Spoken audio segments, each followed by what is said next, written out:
Så er der en overraskelse, kære mor. Nu kommer vi hen. Jeg håber, du kan kende det. Jeg drejer om herned.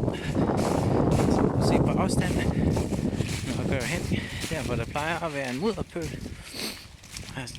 Ja, så ser det ganske anderledes ud. Det håber jeg kan vise dig lige om lidt.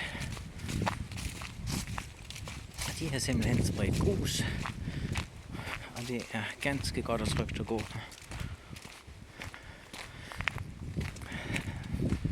Se det her. Se hegnet. Det er lidt svært at få øje på, men det er der. Jeg ved ikke, man kan komme op til fars stol. Kan man ikke, tror jeg. Det kan man måske godt, men ikke så nemt.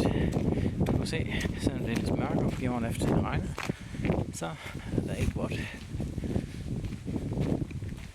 Og det der, det er op til der, hvor far kunne lægge sæden, men det er jo helt overrådet. Der kan man ikke gå. Så kan vi derimod gå den her vej. Og der har været sådan hele vejen næsten igennem skoven. De eneste steder, hvor det ikke er sådan, det er simpelthen der, hvor der er lidt græn, altså ude i kanterne, hvis man kommer til at gå langt ude, når der kommer heste den anden vej for eksempel. Du kan også se herover, selvom vi kommer af husen, så er der jo meget skråt, og derfor er det ikke så op.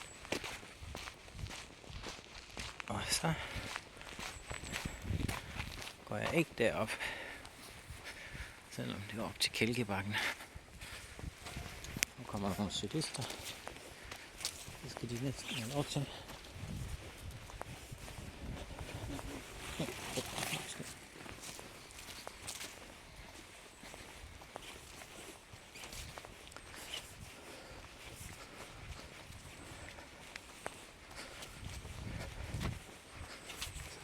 Så det er dejligt og blødt at gå på, men det er ikke vådt.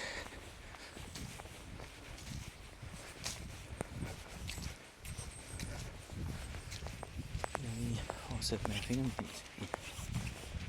Og herned, jeg skal vise, at der ikke er mudder. Selv ikke hernede. Se, her er det også helt godt at gå på. Så er vi op her, hvor der er lidt løs og tør jord.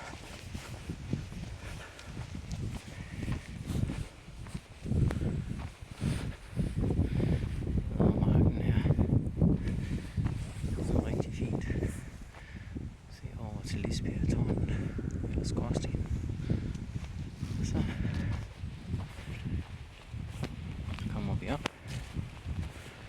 Du vil forhåbentligvis blive ved med at se.